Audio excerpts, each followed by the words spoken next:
ঘুমতির উপর চাঁদপুর সেতু নতুন করে দরপত্র হয়েছে, আরো 7টা সেতু হবে।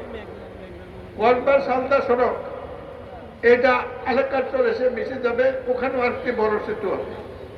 অর্থাৎ আমরা কুমিল্লার উত্তরে শহরকে সম্প্রসারণ করব, বাস্তবে আমরা তৈরি সর্বত্র ইনশাল্লাহ। এই ভিত্তিতে কাজ আছে। ঢাকা চট্টগ্রাম মহাসড়ক ইনিভেটেড হচ্ছে। আপনি জানেন ঢাকা কুমিল্লা রেল লাইন নতুন করে হবে ইনশাল্লাহ। এই কয় মাসে তারেক রহমানের সরকার ইনশাল্লাহ সব প্রকল্প অনুমোদন দিয়েছে। এখন বাস্তবায়নের অপেক্ষা। আল্লাহ আমাকে এগুলো দেখে যাওয়ার তৌফিক দিক, এই জন্য একটু দোয়া চেয়ে আপনাদের আজকের উপস্থিতি দিনের কাজে আল্লাহ কবুল করুক। এই মাহফিলের উচিলায় আমাদেরকে আল্লাহর প্রতি,